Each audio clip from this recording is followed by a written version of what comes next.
Thank you so much for being here. It's always nice for us to know who our audience is because we're going to be describing who our panelists are in just a moment. And with that, I am going to start with our first panelist today, Dr. Kush Cooper. I want to tell you just a little bit about Dr. Cooper, and then we're going to kick off. So, Dr. Kush Cooper is an adjunct professor at the UCLA Luskin School of Public Affairs, as well as the CEO of Informatics, a consulting firm serving public and private organizations in the area of foster care reform, LGBTQ youth in systems, implementation science, and leadership development. Additionally, as a social entrepreneur and specialist in the study of implementation science, Dr. Cooper has cultivated long-standing relationships with policymakers, leading practitioners, and consumers to shield and guide California's child welfare organizations, both public and private, through reform initiatives, organizations. Oh, I take that back. She has deployed performance management systems for large multi-site child welfare and mental health provisions, organizations, and designed implementation support and readiness initiatives for state and federal legislative mandates. With that, Kush, I'll say thank you so much for being here and take it away. Thank you so much, Jessica.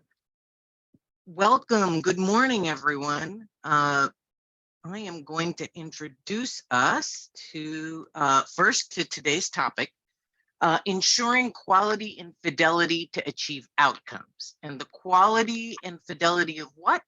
The quality and fidelity of our services. And with us today, we have Dan Edwards, who's a licensed clinical psychologist, Dr. Dan Edwards, I should say, and an EBP consultant nationwide. We have Yolanda Green Rogers, Senior Policy Analyst at Chapin Hall at the University of Chicago. And we have my partner in crime, Kelly Winston, from the Family Centered Safety and Support Bureau at CDSS. Thank you so much for joining us, esteemed panelists and presenters. And I just want you all to know that I have been working in the CQI world with Dan and Yolanda for a long time. And they are the best in the country at what they do. And so it's a real treat to have both of them in the same place with you all today. Rarely happens.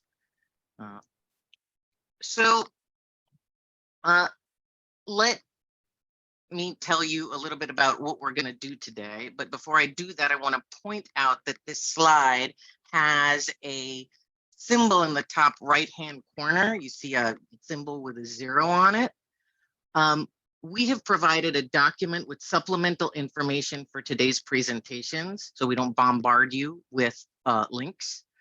You'll see on some of the slides on the top right, this symbol with a number. This indicates that there is supplemental information for the slide, and the number shows where you can find that document in the where you can find that information in the supplemental document. And you can see this again on the right, top right here of the agenda slide. So here's how we're going to spend our time together today. I'm going to talk to you about the readiness domain inside of which this conversation sits. We call it the service quality and outcomes domain of getting ready to provide services, Families First Prevention Services. Then I'm going to turn it over to Yolanda, and she's going to talk to you about the role of CQI in these implementations of prevention services. She's going to focus on FFPSA, but her conversations about how to integrate prevention into your existing CQI system is really what we want to highlight in this section. We'll take a 10-minute break, then we'll turn it over to Dan, and he's going to dig deep into the evidence-based practice world and crosswalk EBPs with FFPSA. We'll talk about model fidelity and give you some examples from different EBPs, and we'll take another 10-minute break. And we'll move it back to Yolanda, and Yolanda will talk to you about what you do when you're data show that you need improvement. Right? Not only just how you collect it, but then what do you do when it shows you need improvement? Then we'll move it over to Kelly Winston, and she's going to talk. She's going to take sort of what you've heard from Dan and Yolanda and bring it into sort of more California specific conversation about how CDSS is looking at some of the things that the principles that Dan and Yolanda will lift up for us. And then I will provide some concluding thoughts, and then time permitting, we will have some time for Q&A. All right. So let me make sure I told you everything I'm supposed to tell you. Okay, good. So the service quality and outcomes domain, right? This conversation isn't a new one that has sprung up because all of a sudden we're implementing prevention. The how we ascertain the quality of our services, evidence-based or otherwise, right? And then how we ascertain whether those good quality services are indeed giving us the outcomes that we intended. This is a conversation that we've been having for a while in the child welfare sector.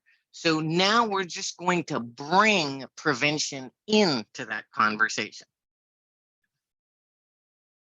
All right, and I just want to orient you to sort of where this sits inside of the 9 domains that I say that those of us that think about implementation day in and day out say are needed to stand up a comprehensive prevention services program locally.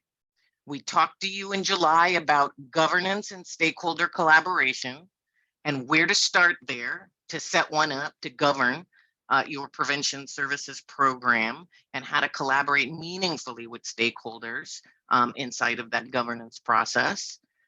We talked to you about all the funding and fiscal considerations that governance structure and its stakeholders are going to have to consider in June. And then on August 17th, we talked to you about program design and service array, sort of how to actually frame service array selection and designing prevention services, given the requirements and the encouragements that our legislative mandates and guidance provide. And today we're going to talk about the service and quality outcomes of that inside of that service array. We will be talking about workforce and development training in October. And I just want to put those two together, domain 5 and 6, and say that you're going to need to know some preliminary things about these 2 domains in order to complete the CPP, which is due in January. You're probably not going to have to go very deep.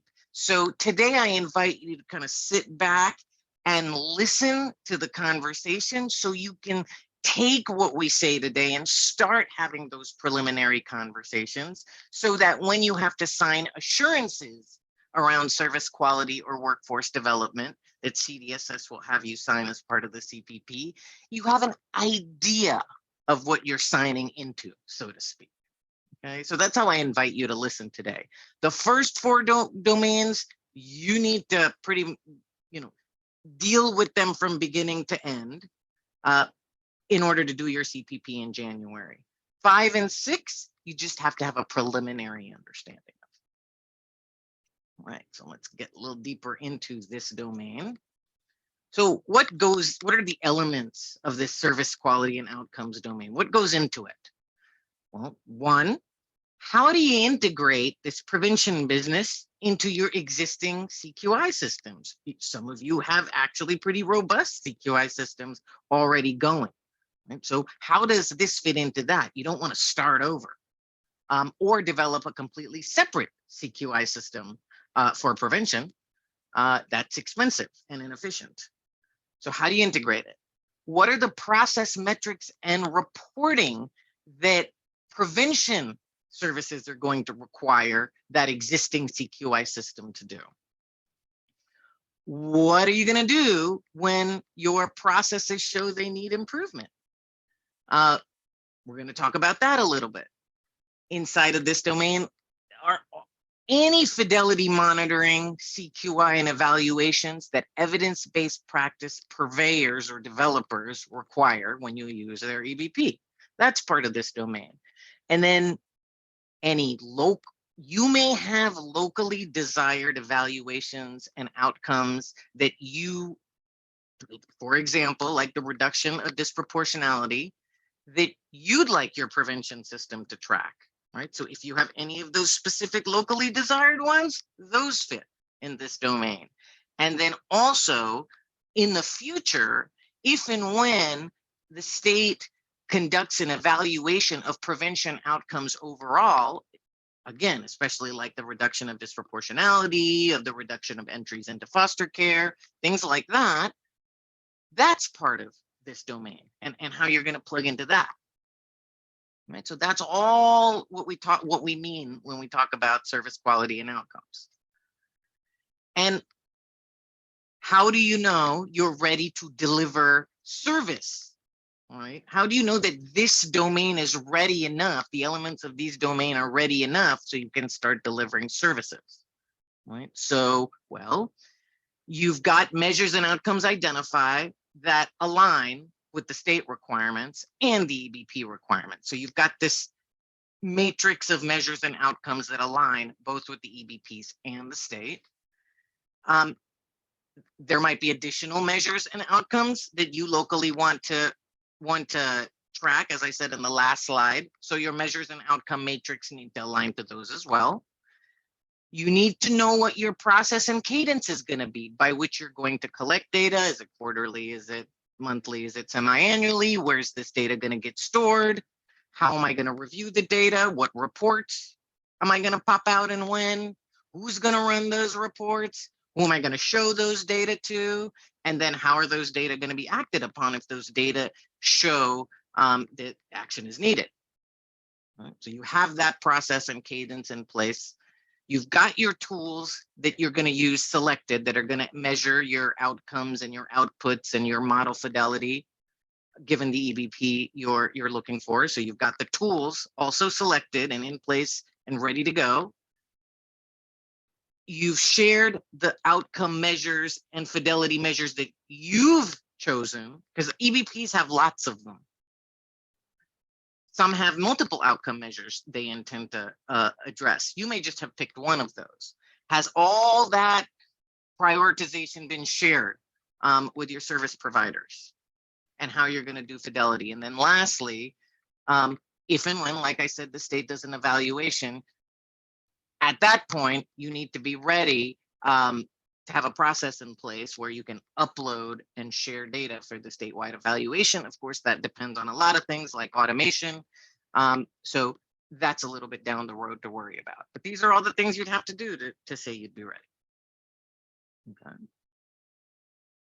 All right, so back to our agenda. I'm going to turn it over to Yolanda, and she's going to sort of lay the groundwork for you. She's going to do a little level setting on CQI.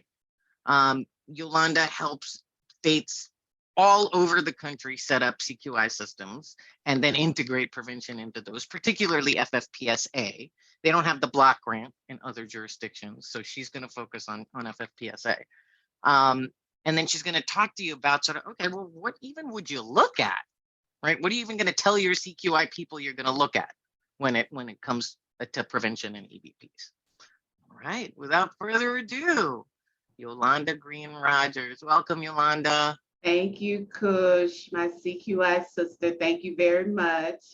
Well, hey, everybody. Good morning to you. Good afternoon for me here in Chicago.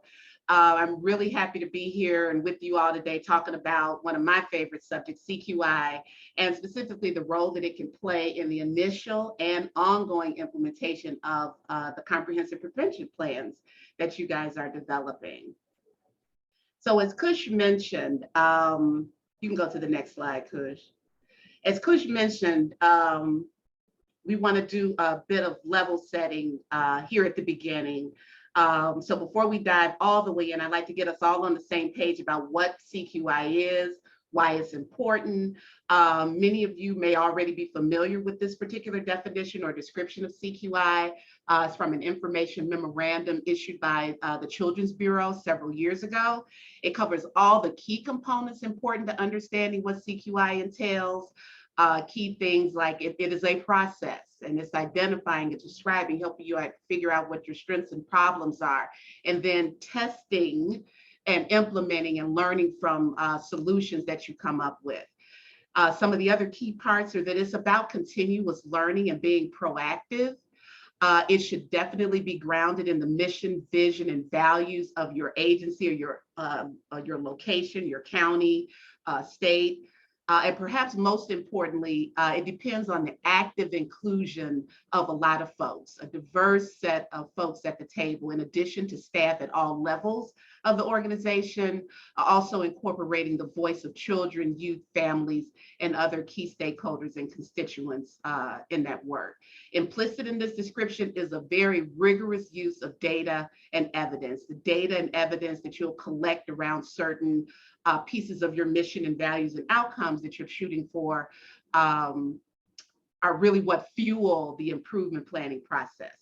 So CQI seeks to clarify and improve policies and practices that impact the outcomes experienced by the children and families we support, and doing that in an ongoing, consistent basis, pretty routinized.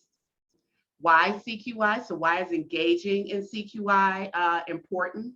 Well, we know that child welfare systems, sometimes we can be really reactive and also struggle to turn data into usable information to understand what's going on in the system, how practices and policies are being executed by the workforce, how children and families are experiencing the system, and then the outcomes that are being achieved and experienced by our children and families.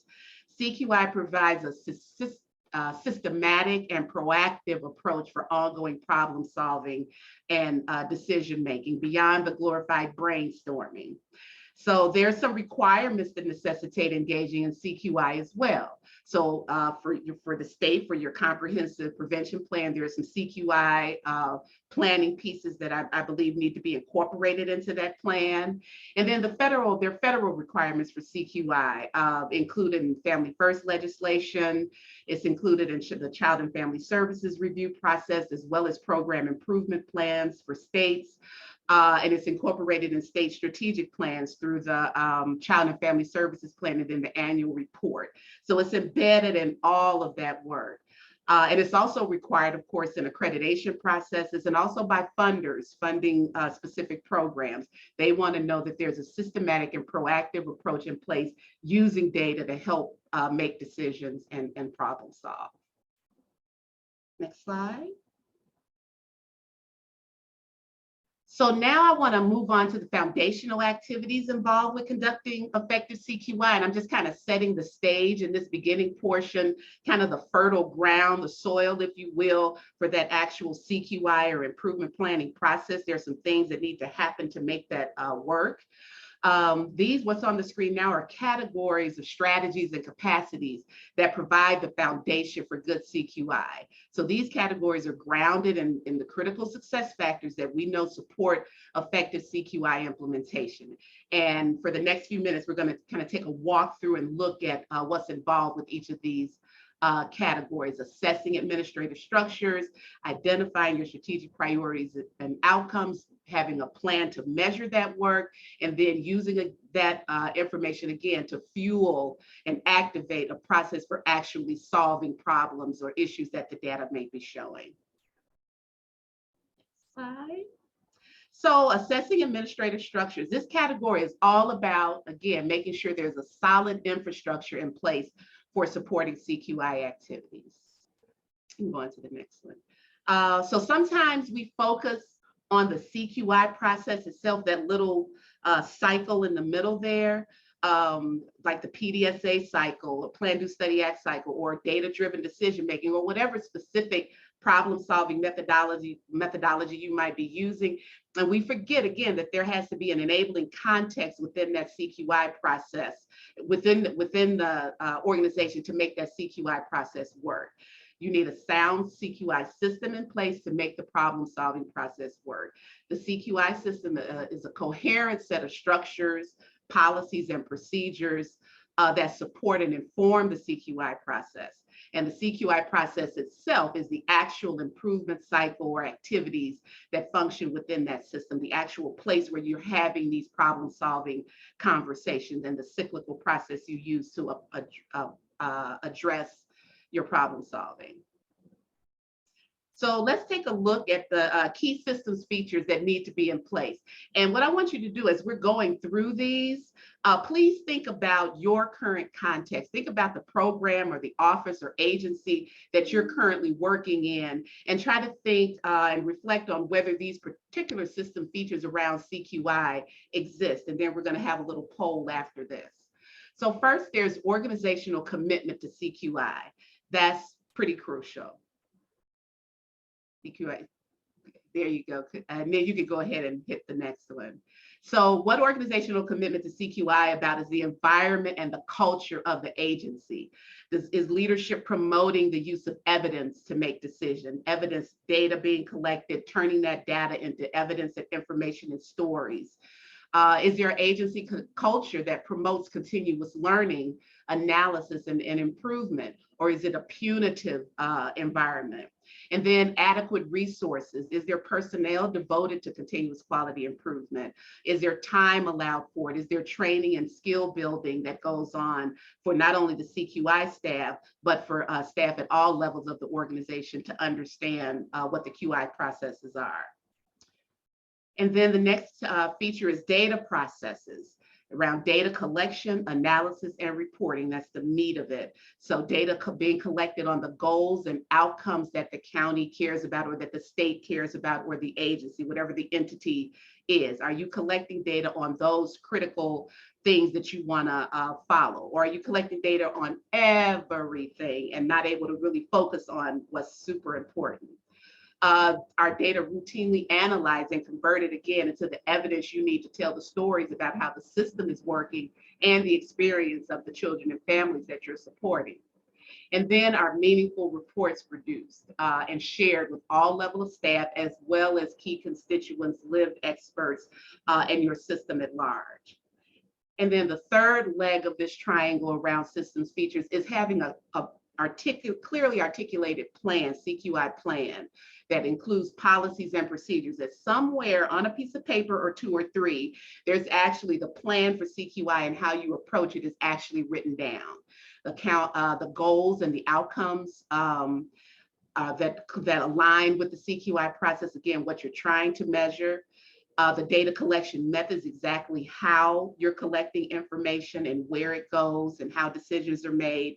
And then a clear description of what your improvement planning process is, if that's clearly outlined and consistently followed. So now we're going to take a step. We're going to do a little poll. And I want you to take a look at these three categories that we've been talking about and indicate whether the CQI system feature represents a strength or an area needing development at your agency or space or whatever environment you're working in, or actually if you're unsure. So this first section is around organizational commitment to CQI, the leadership and the culture, personnel, time and resources, training and skill building opportunities available for all staff in addition to CQI specific staff.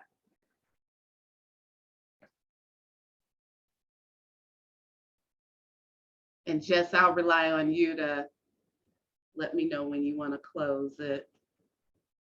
Great, so we're at 43% participation. Typically we'll close it at about 60%, so I'll give people just a few more moments. Don't forget to scroll down to answer all 4 questions.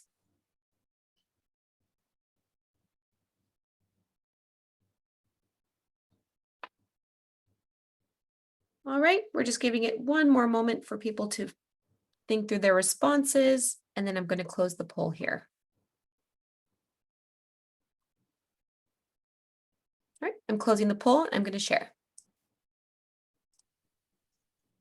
Okay, really interesting. So it looks like there's quite a bit of support leadership promoting the use of evidence in making decisions, 51%, but about 50% either feel it's an area needing development or not quite sure.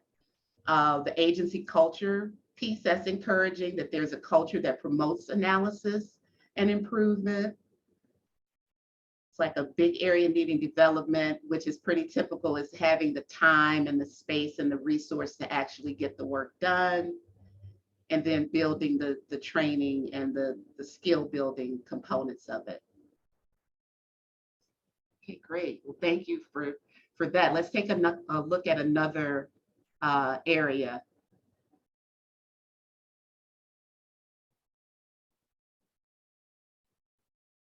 The next one should be around data collection or either Cqi planning.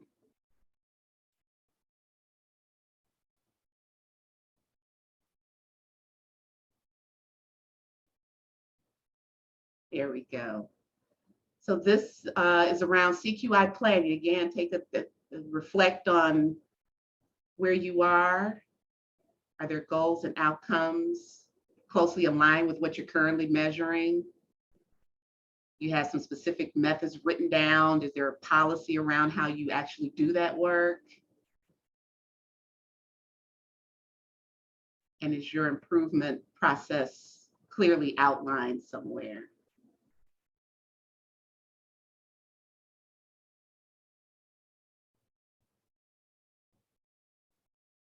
All right, and it looks like we have about almost 40%. So people are reading through these responses.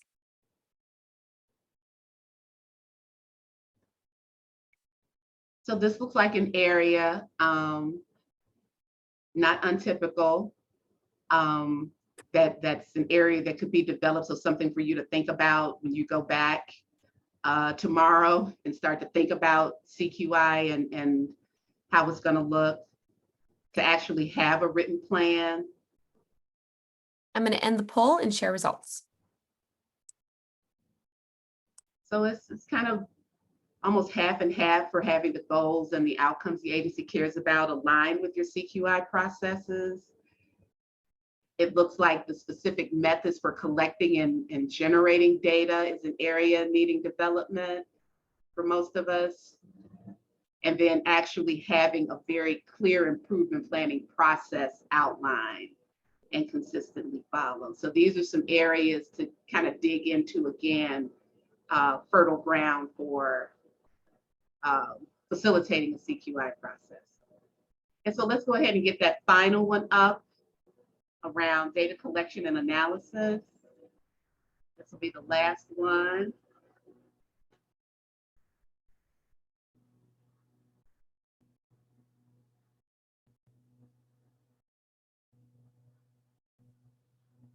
So this is the one, this is about the mechanics of collecting the data, analyzing and reporting the data.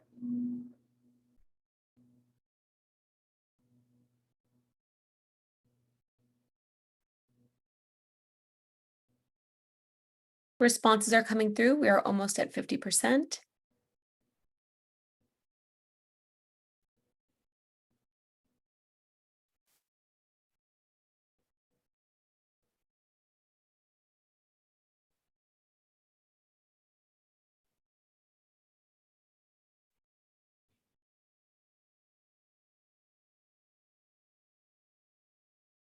All right, I'm sharing responses. Right.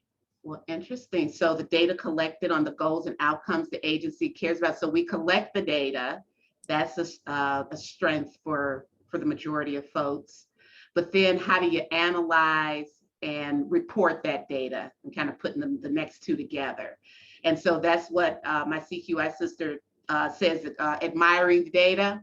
So we collect a lot of information and we put it in pretty reports, but then building the skill, building the capacity to figure out how to convert that to tell the stories we need to tell and to then report it out and share that information with people. So great, thanks, Jess.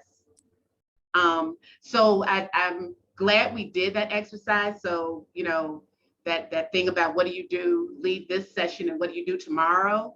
I think those are some things to kind of think about because they are foundational. When we talk about quality improvement and how you're going to solve problems and look at data, that's those are some of the key features that need to be in place for you to be able to do that effectively. So I think going back and having some conversations around those particular systems features and how you might be able to build some of that up or get some support, building up some of those features so that you can execute an effective improvement planning process would be really helpful. So thanks for engaging in that exercise with us.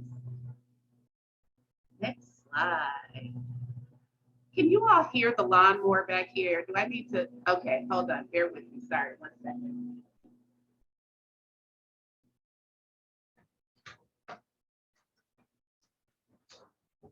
Okay, I'm sorry. This would be the day that want to do the lawn. All righty.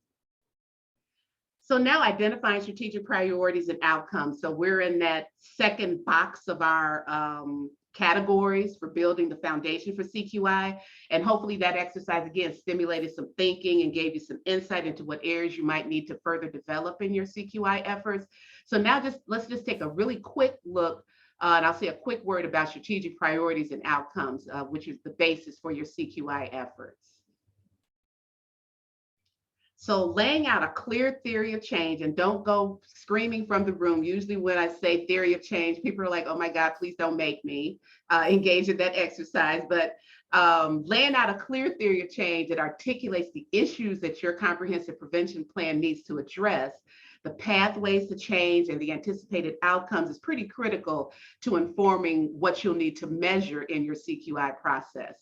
So these are just a couple of examples of theories of change from 2 states with approved family first specific prevention plans. The handout that you'll receive contains a link to a document in Chapin Hall's Family First Toolkit on developing theories of change. And it contains these examples and several others, probably about 5 or 6 others. You'll notice they come in a variety of formats. Some are elaborate visuals, and I know you've seen theories of change and probably developed theories of change before, but some look like are in a logic model format like these 2 to clearly outline the inputs, the outputs, and what the outcomes would be. But they both contain all the key components that'll support and inform what will be measured and monitored in the CQI process. And I know this is a little bit hard to see, but some of the key pieces are the outputs you hope to get, and then the proximal outcomes, and then those distal outcomes. So those proximal outcomes relate to what Kush talked about earlier. You may have local outcomes that you're shooting for your particular area. Some of the evidence-based practices have are outcomes that are articulated. And then there are those long-term or distal outcomes that are kind of connected to some of the federal measures about entries and re-entries to foster care and those kinds of things. So I'd encourage you to take a look at these as you're developing your plan. Again, this is then used to figure out, so this is what we said we're going to do. This is our theory of change, that if we implement these interventions, these evidence-based practices, then we hope to achieve these outcomes. And that forms the basis of some of the things that you'll measure. So now measuring performance, and now we get to the fun part. Next slide. So again, you want to make sure the systems features we talked about earlier are in place to drive a CQI process and a cycle that'll measure and monitor initial and ongoing implementation of the prevention plan. So there are going to be some initial things that you're going to want to really focus on, and then there'll be the ongoing implementation activities, or just how the programs are running. You're going to use a measurement framework that we're going to dig into in just a second to produce the information needed to fuel improvement efforts. You're going to want to establish routine forums with a diverse array of partners at the table to engage in improvement planning. Ensure race equity is centered and constituent engagement is intentional in all parts of the process. And we're all getting or trying to get better at doing that piece and integrating that voice into our CQI efforts. And then you're going to want to ensure local prevention CQI efforts are connected and aligned with state efforts, and then other systems transformation work that might be happening in your county or your agency or locale. So now we're going to take a look at a measurement framework that can support prevention plan implementation and ongoing monitoring. This framework was developed by Kurt Heisler at Child Metrics, who's one of our partners at Chapin Hall. The handout you'll receive contains the link to the latest part of Chapin Hall's toolkit that actually contains the framework and about 3 or 4 other tools. But we're going to take a walk through each of these 4 components of the measurement framework: measuring capacity, the agency's capacity to implement and do the work, the reach of the evidence-based practices, how services are getting from referral all the way to your children, families completing services. Fidelity, I'm going to talk a little bit about fidelity because Dan is going to do a deep dive into that particular area, and then I'll say a little bit about outcomes. So agency capacity measures, these measures reflect the drivers that support good implementation as identified by NIRN, or the National Implementation Research Network. This component of the framework asks you to measure and monitor implementation. Assess the degree to which the agency devoted the necessary resources to support its implementation and prevention services. So there's some things you're going to have to think about and want to measure and keep your eye on around staffing, hiring, will you need new staff? What is the situation with clinicians providing the services? Concerns about training on new practices, because prevention work makes us shift our focus in how the workforce may be practicing. So training and monitoring training on the new practices and processes in your prevention plan. You could need training on new IT systems or features related to prevention initiatives, interfaces with between systems, coaching, the training and coaching piece. So when you train new practices and processes, how is that coached? How is that dealt with in supervision? Is that happening in supervision? And then technology supports and infrastructure. There'll more than likely be some changes needed in IT systems to capture some of the information you'll need. Facilitative administration is really about policies and procedures and effectively communicating with supervisors and leadership and the workforce around problem solving. And then systems interventions, which means connecting with other stakeholders in your system. It's not just a child welfare endeavor. You may want to be including public health, Medicaid, mental health organizations, a host of different system stakeholders in child welfare. So again, these are measures that you would come up with to keep your eye on these key implementation drivers that we know support good implementation. So the next component of the framework looks at what we call reach. And these are measures related to children and families getting referred to services, the outcomes of those referrals, service uptake, and then service completion. So let's take a walk through each one of those. And again, the toolkit, if you access the toolkit and the measurement framework, there's actually a template in the framework that kind of helps you look at some of these specific measures. So reach measures related to referrals look at of the children coming to the attention of the agency, how many meet your candidacy criteria? How many are identified as pregnant and parenting youth? Which are also candidates, at least in the family first phase, and how many are not identified as candidates. Of those children identified as candidates, how many are referred to an EBP, and then how many are not referred, and then really critically, and why. So having questions or some kind of drop down in somewhere in the system that says if they weren't referred, what was the issue? And looking at why candidates were referred, might signal problems you want to look at in the CQI process. Reporting the data at routine frequencies by age, by region or office, or some other meaningful breakdown will help you also pinpoint issues in where you want to start solving problems. And really importantly, disaggregating the data always by race and ethnicity is crucial to understand if there are disparities in who is and who's not receiving your prevention services.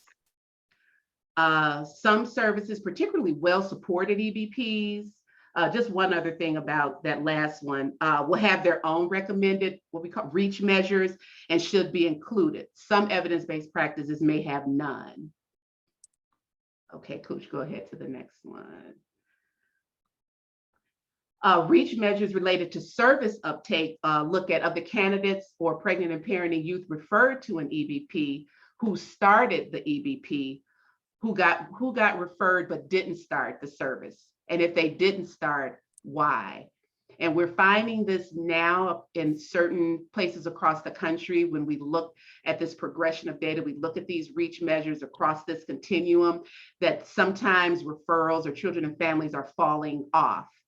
And we're not capturing exactly why they may have been identified as a candidate, got a referral to a service, got to the agency for that service, but then there was no service uptake. And we're going to want to know why, what's happening to our children and families in that space. And also, if they're waiting lists, how long are families waiting for services? Which looks at the capacity of your provider community. And again, breaking all of this data down by the key categories may help pinpoint issues in terms of location or certain age groups or ethnicities. And disaggregating the data again by race and ethnicity will help highlight disparities for further analysis. Yolanda, you've got about 9 minutes. Gotcha. Okay. And then here's service completion. Reach measures related to service completion collect data on candidates and pregnant and parenting youth who were referred to a service but no longer received the service. But you're going to want to know why they're no longer receiving. Did they fully complete the service? And if not, why not? What happened to that, the children, what happened to that family? And again, breaking that data down as we've discussed before. And then this is, again, I mentioned before that there is a template in the toolkit where you have the link to where you can work through some of these measures on your own and add measures. There may be additional reach issues that you might want to take a look at. And it can be used to facilitate conversations. I'd encourage you to have program staff, IT staff, the provider community, and key constituents at the table when you're talking about these metrics as well. Next slide. So Fidelity measures, again, I'm not going to say a whole lot. This is the third component of the framework. And because Dan is going to dig pretty deeply into this particular section. So I think I'm going to just kind of move forward because I think Dan is going to cover a lot of around the fidelity piece. And then the fourth component of the framework is around outcomes. The extent to which the services are achieving the desired results for children and families. Outcomes might be prescribed by the evidence-based practice, from the manual or other information will tell you what outcomes to expect. Outcomes may also be agency specific. Kush talked about those earlier. There may be some specific outcomes that your locale, your county or area is trying to get to, and those should be completed. And then there's definitely a set of federally required outcomes that must be monitored, primarily related to foster care entry or re-entry. And of course, you won't be able to see outcomes right away. It's going to take time to see the impact of the services and practices as you build your prevention continuum. Monitoring and measuring, we just kind of talked about, and this is information you're going to want to use to fuel your improvement process toward good outcomes. So it's going to take you a minute to get there because you're building up the infrastructure to be able to measure. And then, so establishing the kind of measurement framework we just talked about with those 4 components can really help you understand and improve casework practice, evidence-based practice implementation, and family change. You'll have the data you need to understand and pinpoint areas of quality practice that need to be adjusted. And as we approach CFSR round 4, it can help you pinpoint what specific items you may need to focus on. So this graphic, this whole picture graphic is showing in the prevention space, the whole continuum of service touch points and decision points where the workforce is working within the child welfare agency, and then when it's turned over to the provider community, all the quality practice areas that a measurement framework can help you keep your eyes on toward those EBP outcomes and child welfare outcomes. And then finally, to really put a circle around all of this, the communication, collaboration, engagement piece is important. So I'll end this part of the presentation with emphasis on communication, collaboration, and engagement, and building and implementing your CQI plan. The initial and ongoing measuring and monitoring of your prevention plan should be intentional and an authentic all hands on deck effort. Early in the process, find ways to have partners with lived or living experience at the table as you build your theory of change, and an aligned measurement framework, and at the table as part of the improvement planning process to discuss root causes of issues that are coming up, and to help develop and implement solutions. Also building in a race equity focus where data is always disaggregated by race and ethnicity and routinely analyzed and lifted up for intentional action in the reporting and improvement planning process. So yeah, I'll leave it there for this particular part, and I will turn it back over to Kush and then on to Dan. So thank you.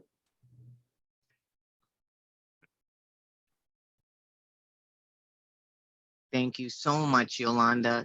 So appreciate hearing from you. So we'll hear from Yolanda again in a few moments, but for now, we are going to send you on to a 10-minute break. Welcome back from break, everyone. We'll give everyone a few moments to get settled, and thank Caltrin and Jessica for that wonderful countdown timer. I have to say I look forward to those every session. So I'm going to share my screen and turn it over to, hold on, to, there we go, to my colleague, Dan Edwards, who's going to dive into this world of a very specific subset of the CQI world, which is evidence-based practice. But before I hand it over to Dan, I want to provide some context for you with regard to EBPs. EBPs, we have been part of evidence-based practices, for instance, in our physical health world all the time, in the world of pharmacology, right? Those are evidence-based practices. Somebody studied the intervention of that particular drug and made sure that if it were administered correctly, it would give you a particular outcome. And there you have it, right? That's it. Those are evidence-based practices. And it's kind of the same concept over when we talk about psychosocial interventions rather than pharmacological interventions, right? They should also be tested and have evidence that if implemented correctly, they're going to provide the outcomes. We're going to get into the if implemented correctly piece now of what I just said. And without further ado, Dan Edwards, welcome, Dan. Thanks for joining us today. Thank you, Kush. Great to be here. Hopefully everybody can hear me okay? Yep. Sound quality good? All right, great. So thank you, Kush. Thank you, Yolanda, for a great presentation. I'll try to pick up some of the themes from that conversation in my presentation. And also thanks to Caltrin folks for hosting. It's awesome to work with you guys on this. So I don't think I knew that we were going to have such soothing music playing during the break, because I wanted to try to do something fun and interesting and a little different. We'll see how this goes. Kush, you could go ahead to the next slide. We're going to do a little exercise, kind of a little brain challenge, just for fun. I'm calling it a whopper of a challenge, and you'll see what I mean here in just a second. For the next, when I say go, Kush is going to move on to the next slide and push play on a video. And just for fun, we're going to do a little exercise. We're going to watch the video. It's about the assembly of a relatively easy food item, right? The Whopper. I guess Burger King during COVID was afraid, they were afraid of becoming irrelevant with restaurants mostly being closed and so forth. And so they put this video out. You can make a Whopper at home. And I got to thinking about, like, in light of CQI and Fidelity and getting things right and so on and so forth, it'd be kind of fun to think about if you shared this video with, say, you know, your 14-year-old cousin who is a you know, neophyte in the kitchen. What are some of the ways that making this Whopper at home could go wrong? And I'm gonna, like I said, I'll ask Kush to push play here in just a second. And I'd like for this to be, you know, full-on audience participation. type into the chat if you have an idea, you see something in the video. And by the way, just to warn you, the music will make you want to dance. That's fine also. But as you're thinking and watching, type something into the chat about what you think could go wrong in the making of the Whopper. All right, Kush. I think we're ready. All right, I'm gonna actually stop share real quick and make sure I have the sound checked, Dan. So just 1 second. Okay.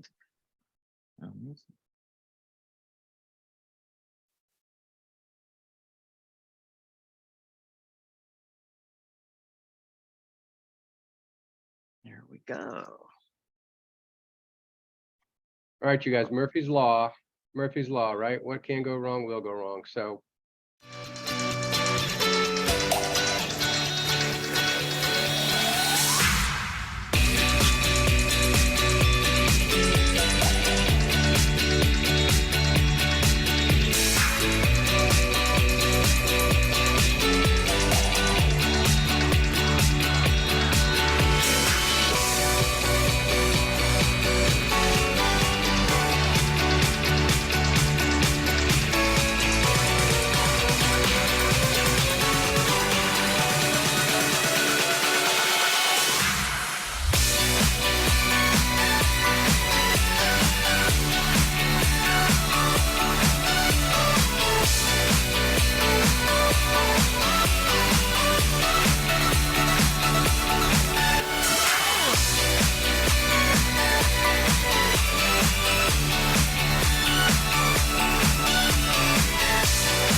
all right. Yes, it was fast. 1 minute and 8. It was a sprint of an exercise. Oh, guys, they're still putting stuff in the chat. This is awesome. 100 different ways for things to go wrong. You got inadequate prep. Yes, go ahead. What else? Making it for someone who doesn't like Whoppers. Meat could have bacteria. Too thick cuts on the tomatoes and the onions. Always hate that. Yep. Oh yeah, you're gonna need it has some needs. It has electricity and gas and some cooking skills that would be needed. So if you didn't have those, you probably wouldn't have a Whopper. Right, that's right. You could burn the bun, you could cook the wrong side of the bun, you could cut veggies too thick, too thin, you don't cook the meat enough and give yourself food poisoning. Looks like somebody speaking from perhaps experience. Possibly. You could burn yourself, right? Unintended consequences. So lots and lots of things where danger's involved. I can see where this crowd's head is at. Also, somebody somewhere has a strong opinion, I feel like, about Miracle Whip. So wrong kind of mayo, certainly wrong kind of pickles. Again, a 1,000 things that could go wrong, right? And that's the making of a Whopper. That's supposed to be a relatively easy thing. Oh, I see. Now I don't know that skit, but okay. All right. So we obviously, the point here, right, is to think about fidelity and to think about doing it right and ways that things could go wrong.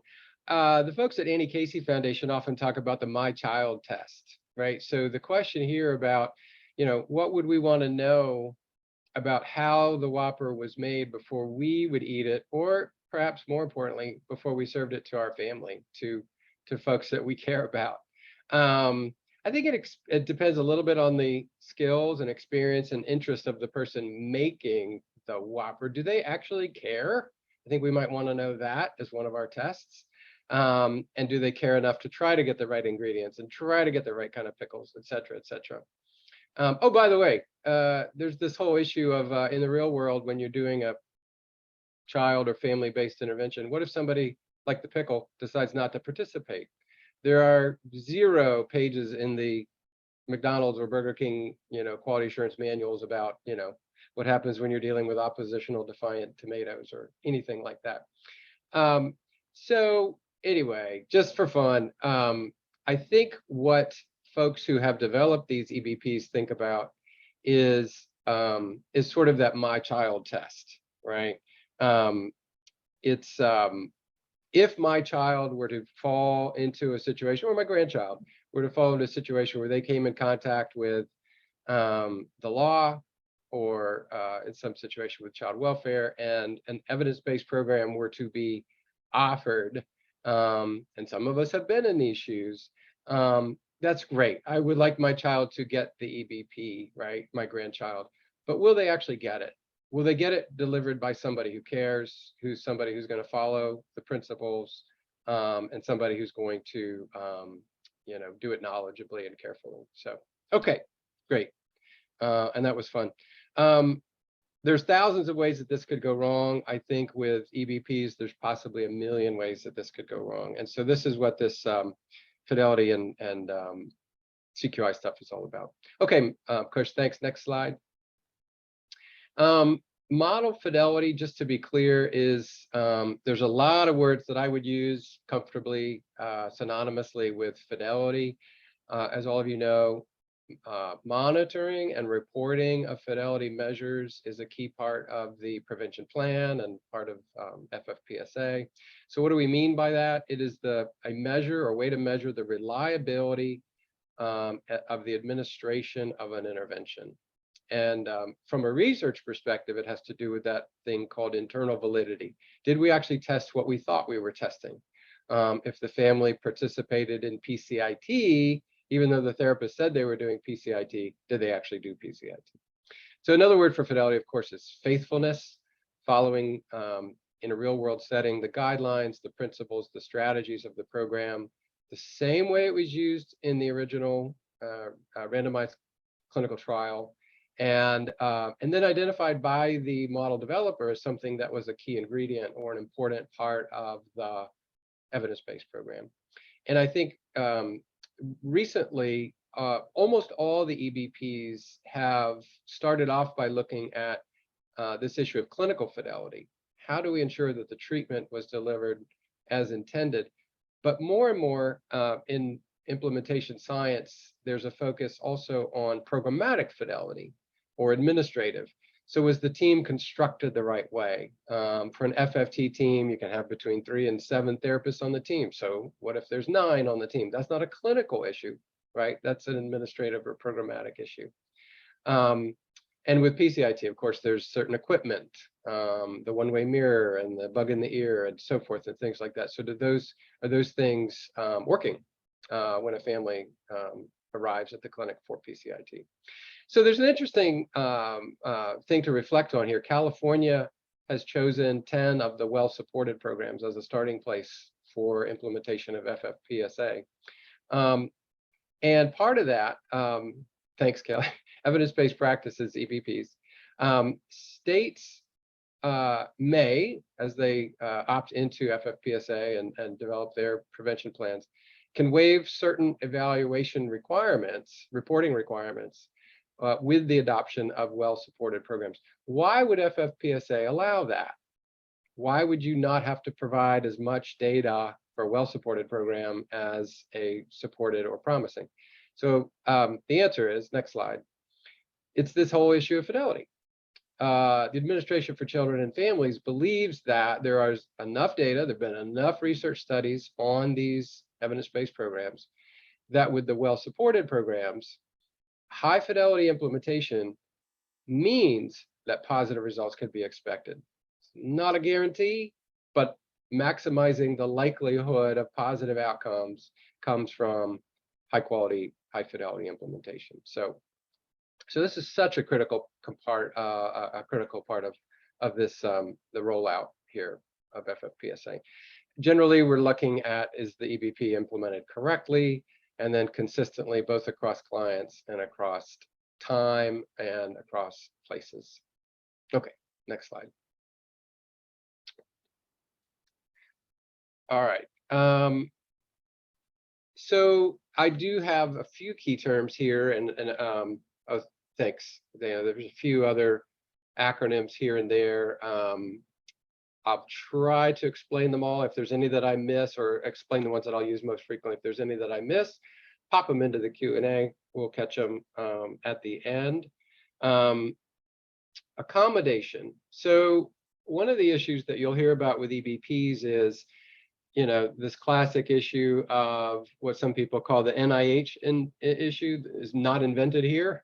It doesn't work for our kids. Our population is special. Our system is special. Our situation is different.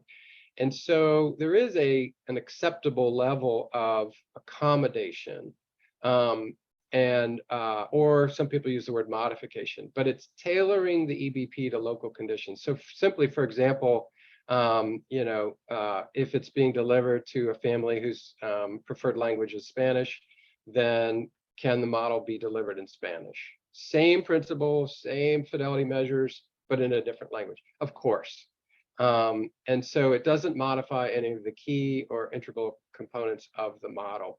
By the way, with MST now, because their fidelity measure relies on phone calls home to the family, the measure that they use has been translated into over 30 languages. I think they're approaching 40 languages now that the TAM has been translated into and approved by the model developers. So that's an accommodation. An adaptation is when you go well beyond accommodation and begin to try to modify a key characteristic. Say, for example, MST was validated on 12 to 17-year-olds involved in the juvenile justice system. So if we want to add to that, we want to focus specifically on juveniles with problem sexual behavior, that modifies the target population enough to where MST has created an adaptation for that particular population. Adherence, as I said, is really just fidelity or faithfulness. Developers is those people that created, developed, and tested the treatment. The EBP, right, evidence-based treatment program, some people call it evidence-based intervention, EBI, or EBM, evidence-based model. I think those are all the same things. Outputs and outcomes. I'll talk about outputs, first of all, as markers related to implementation, ways that we know we've started the implementation process. So number of staff trained or average length of treatment, as being different from outcomes. And then in the outcomes category, we have short-term and long-term. Short-term might be just how's the family doing at treatment, at the end of treatment. The real outcomes that we care about are the long-term outcomes most often, right? How is the child, the youth, or the family doing 6 months or a year later? Are they still at home? Are they still in school? Or is the family still functioning well? Has there been another allegation of abuse or neglect, et cetera?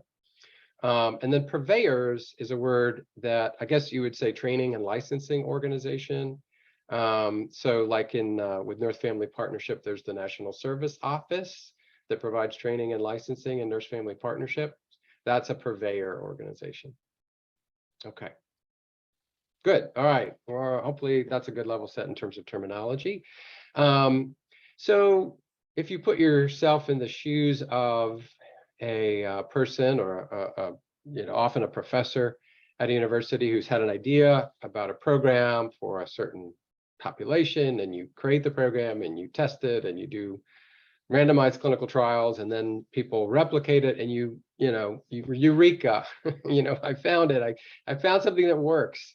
And now I heard somebody actually use this word, people are going to take my baby and try to make it, go out into the real world and start working in other parts of the world. So the puzzle piece for those developers and then their associated purveyor organizations is clearly, how do I make sure that a therapist who's wearing the t-shirt and, drinking out of the coffee mug labeled MST, FFT, PCIT, whatever the, evidence-based program is, how do we make sure they're delivering it as they intended?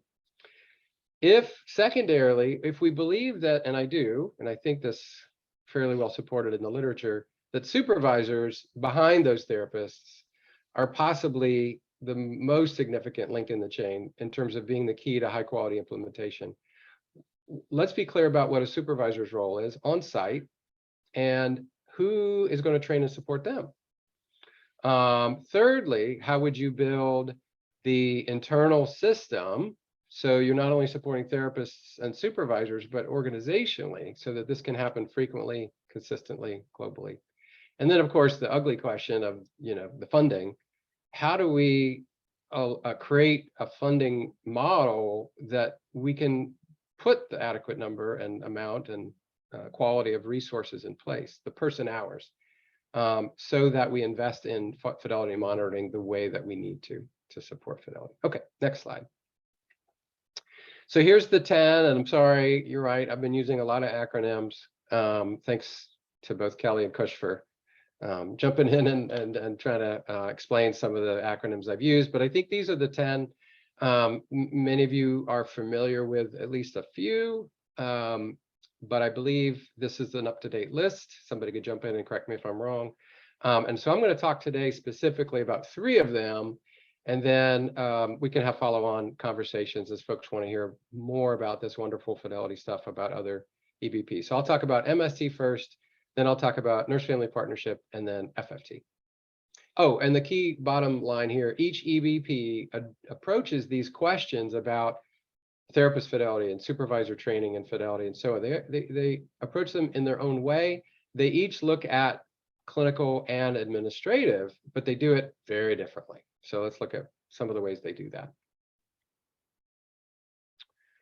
So in the first example, in one of the first evidence-based programs that started up in this field of dissemination was MST, and they started back in the late 80s, early 90s. There's a few programs that were started in Tennessee. I don't know, some of you know Scott Hengler and the MST model. He was actually originally at Memphis State, and so it started a little bit in Tennessee, and then he moved to MUSC in Charleston, and so many of you associate MST with being based in South Carolina. But one of the first replication sites or dissemination sites was in Tennessee with youth villages.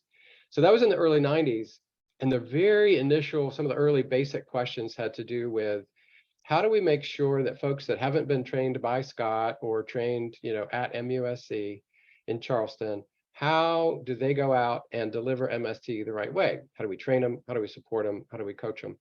And so this is the, if you will, kind of a very, very simplified logic model. The idea is that on the right-hand side is the youth and family, where we're going to try to impact positively the way things are going and help the family make improvements. That's really boils down to, often in the literature, we know that's the relationship with the therapist and what the therapist says and does in terms of building hope and, conveying credibility and being able to connect with the family and help them get to a better place. So that critical part of the chain is what it's all about. Backing the MST therapist up, of course, is the supervisor, coaching, teaching, guiding, helping them learn the model, helping them apply the model.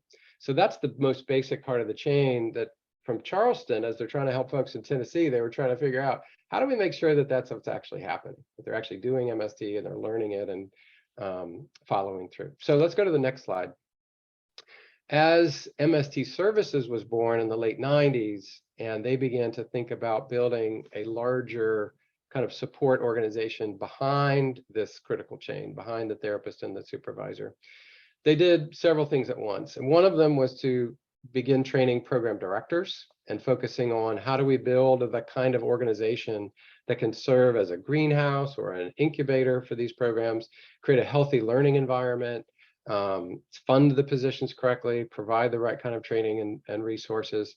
They introduced, at the same time, MST Services introduced this notion of a coach. And so a coach became the trainer of the supervisors and the experts. And so you have this sort of,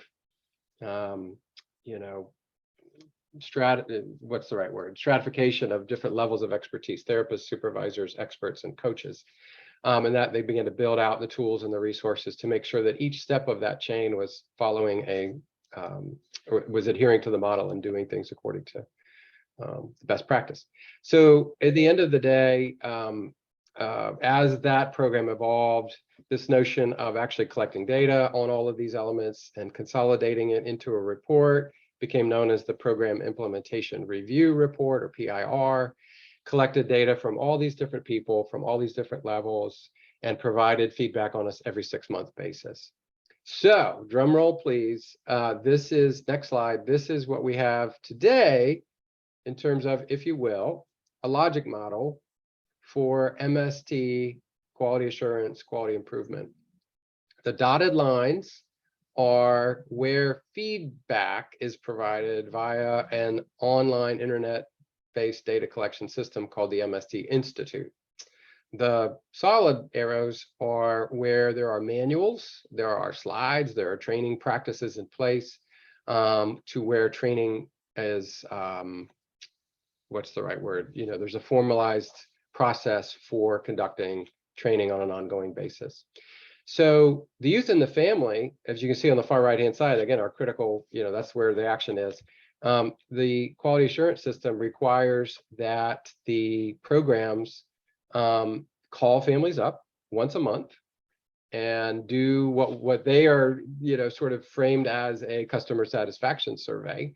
It's actually an adherence measure. But are you getting what you signed up for? Is MST being delivered as it was intended? So that's the TAM. The SAM is the supervisor adherence measure, and this is feedback from the therapists. Am I being supervised according to the model? And the CAM is for the consultant, or what's now called the expert.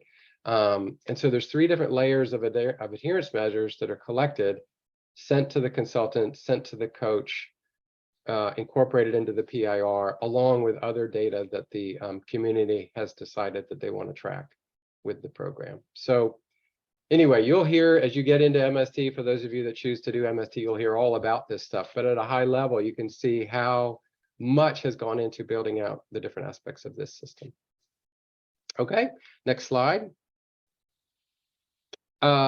Just to give you an example of what the families are asked, in case you're wondering. This is the questionnaire. Phone call, hi, may I speak with so-and-so's caregiver? Does the MST therapist met with you in the last week? So then just making sure that we're actively reviewing a recent active, you know, MST session with the family. And then the caller will ask, you know, on a scale of 1 to 5, do you agree or not agree? You know, to what extent does this actually fit? The therapist tried to understand how our problems fit together. Or number 5, the therapist recommendations required that we work on our problems almost every day. There's active problem solving and homework in MST. Number 6, on the other hand, besides focusing on the problems, does the therapist understand what's good about our family? Do they recognize our strengths? Number 7, you know, we were on the same page with each other, right? Now there's 26 items overall. So this is just a sampling of the first 7, but you get a feel for the kind of phone calls that happen every month with every family in every case in MST. Okay, onward and upward. So nurse-family partnership. Some of you are in counties now where nurse-family partnership is being implemented already. Some of you may be involved in the CQI and you may be an expert, you know, here. So I'm just going to do a high level. If you hear something or if you have questions about it, again, please pop it into the Q&A tab at the bottom.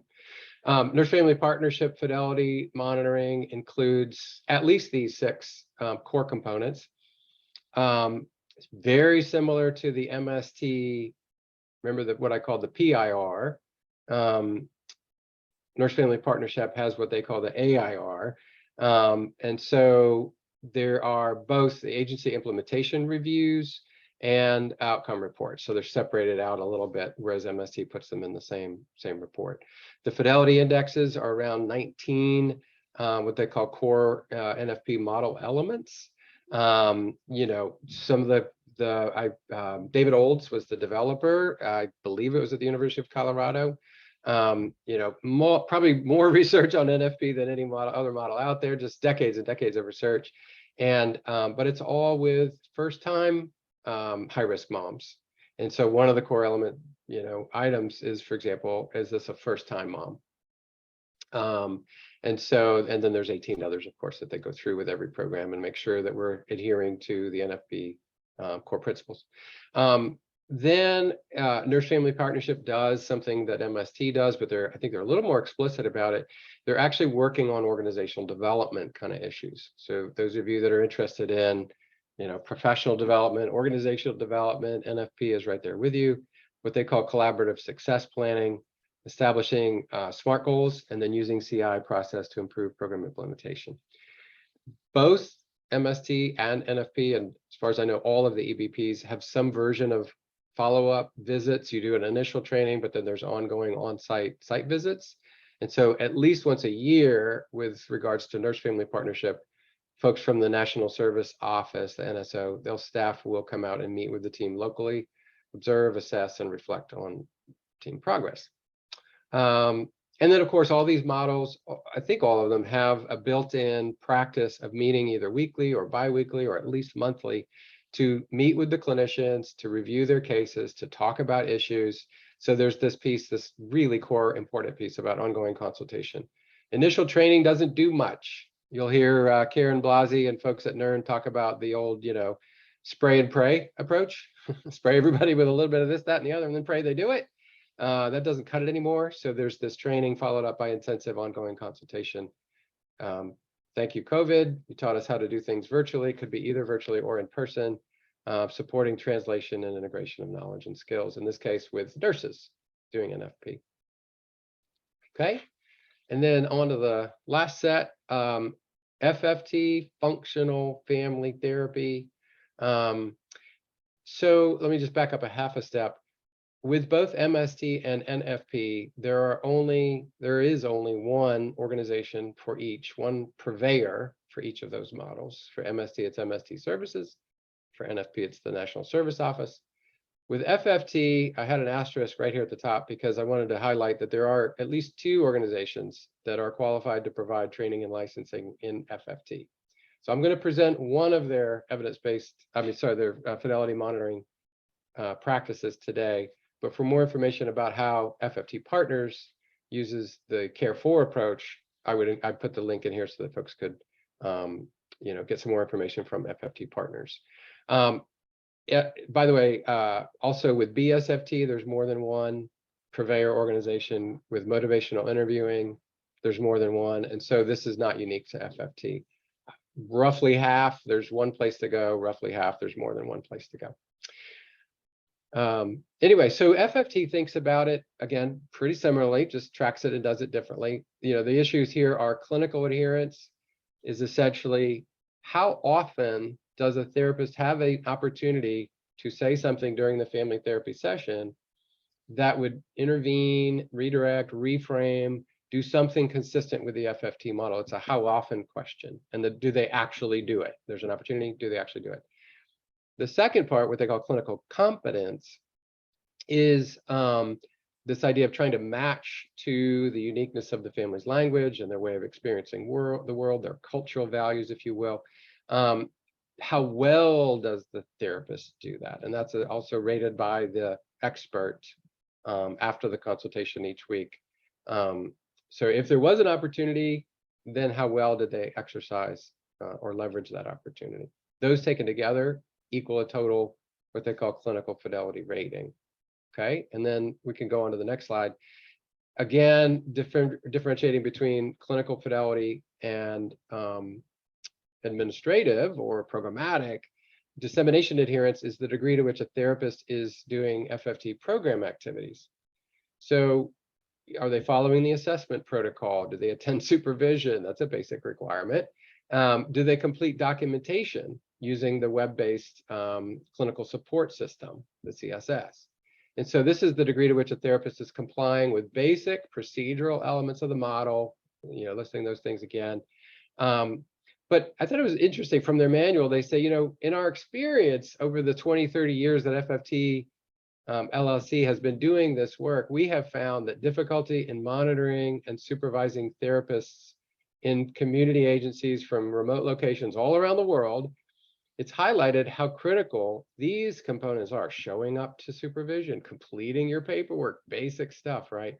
How critical that is to successful implementation. When therapists adhere or comply with these procedural aspects, if they don't, we're not able to effectively assess their adherence and competence in delivering this model to families. FFT is the one model that stands out as having a study, a hard lesson learned, where if therapists don't actually deliver the model with fidelity, and many of you know this, it not only minimizes outcomes, it sort of creates this environment where they might actually get worse outcomes than if they had done nothing at all. So a badly delivered FFT is worse than doing nothing at all. which I think violates most of our impression of what the Hippocratic Oath looks like applied to this this field. So, all right. I think there's one more slide, and this is my final slide, but just to say that I want to introduce you to the word type report. You'll just hear it when you hear about FFT. Simply means the tri-yearly performance evaluation report. It's very similar to the PIR and the AIR. A quick comment about Yolanda's, and I'll be turning it back to Yolanda here in just a sec, but those 4 categories that you talked about, capacity, reach, fidelity, outcomes, they're all here, folks. All 4 of these are what this combination of clinical fidelity, which is usually what's meant by the fidelity, and then the administrator for programmatic pieces. That's the reach, the capacity, and the outcomes. So I think that fits nicely into what Yolanda was just talking about.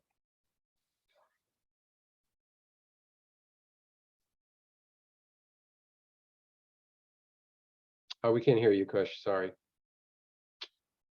You, Dan, I was thanking you profusely on mute. Well, continue then, please. And you know, it's always so eye-opening to hear from both, you know, in tandem, somebody who has been on the side of, you know, developing these, right? And then Yolanda's talking about what it's like to then receive, right, and integrate what the developers or their purveyors are intending, right? So how do you take the intent and what you have to do on the ground and integrate those two? Sure. And you know, Yolanda is gonna talk to you a little bit about, okay, so you know, you've heard about everything to collect on all the STs from Dan, right? You heard about all the reach measures and the outcome, all the different areas of measures that Yolanda talked about. Great, so now you're gonna be swimming in measures, right? And you're gonna have type reports and these AIRs and PIRs. Exactly. And it's going to be tempting, and Yolanda alluded to a conversation she and I have a lot. It's going to be tempting to just sit there and look at the reports and go, oh, look, we're off again. See you next month. Look at the report again. Oh, look, we're doing better. I don't know why, but see you next month, right? And we call that admiring the problem. That's great. How do you get beyond admiring the problem? Yolanda, how do we get beyond admiring the problem? Oh, the pressure, Kush. Okay. So we're gonna keep moving. Yolanda, hang on. Before we go, I messed up. Before we go to you, we are gonna let folks digest. Take a break. What they've just heard. And then once the coffee is had and the walks are taken, we can get back into getting beyond admiring the problem. Thank everyone. As I promised, we're gonna turn it over to Yolanda so she can get us beyond admiring the problem. Go ahead, Yolanda. All right, thanks a lot, Kush. All right, let me share screen here and off you go. Cool. So how do you activate the improvement planning process that'll drive how performance questions will be answered, problem solved, and decisions made? You can go on to the next slide, Kush. So bear with me, hang on, because this graphic is going to get real interesting, but we're going to kind of work through it piece by piece. I like to pull a thread through to get us to where we want to go. So activation, of course, starts with the interplay and efforts, of these entities to engage, support, and deliver services to children and families. So this is all the stuff, the meat of the work that's happening with children and families in the provider community, the child welfare workforce making the referrals and doing the case management piece, service providers doing what they do, and everybody engaged in the work. This interplay generates the data that needs to be collected to understand the agency's capacity to deliver the services. So earlier we talked about agency capacity. Remember those implementation drivers you're going to want to keep tabs on. Is staff being trained? Is coaching happening? Do you have your IT infrastructure built, policies and procedures you'll need to govern the work? how services are reaching children and families, that reach data we talked about around those at least four key measures, whether services are being delivered with fidelity to program models, the piece that Dan just talked about around specific requirements for the models, and then what outcomes are being achieved. And if you click one more time, I want to hang out here for just a second. One more time, Kush. Yep. There's a whole lot that goes on with all those arrows into reporting.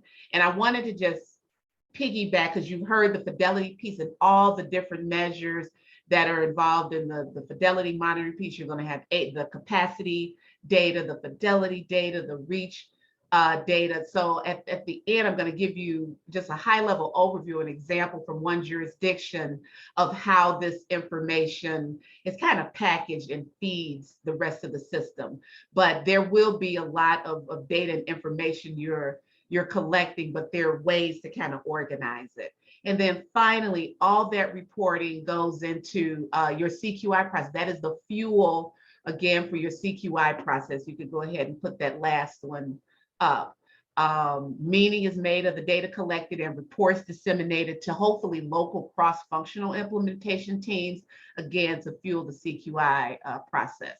And here's where you'll need to take stock of your current CQI process, how you're currently doing the work, and possibly make some adjustments to integrate some of this new information into the improvement planning conversations you're currently having. Take a step back and reflect on where are you currently having improvement conversations. What is your current CQI structure look like? Next slide.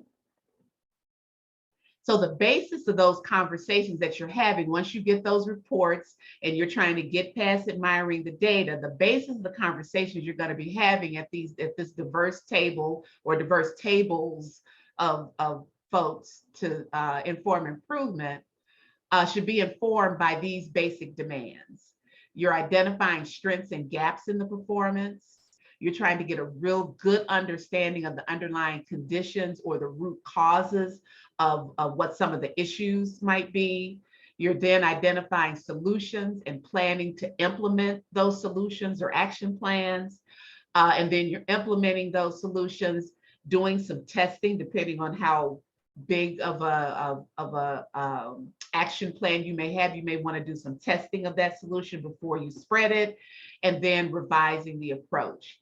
And you're using evidence and information. You're using quantitative information like your reach statistics, your reach data, qualitative information, maybe surveys from your training sessions at each step in the process to support decision making. So those are the bases, whether you call it PDSA, DMA, we'll look at these on the next slide.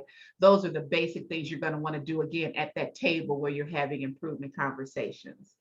So as you think about how your CQI processes will play out, there are a few key questions you'll need to answer. And the first one is, again, what structured CQI methodology will you use? And it's my understanding that California is primarily using the PDSA, is using PDSA cycles. But at least you will know that there are other methods. But again, those same basic demands, there are nuances to these different methods, but the basic demands are what we talked about on the other slide. But the PDSA cycle gives you a very intentional and formal way to guide the process. Again, when you're getting to those tables, having the conversations, you're looking at the report, making observations from that information, putting that information, the data you're getting, into context, getting at root causes, having the conversation about why, possibly even engaging in very structured root cause, what we call root cause analysis conversations, like 5 whys and some of those things, to be intentional about getting to the bottom of it, and then developing solutions, implementing those solutions,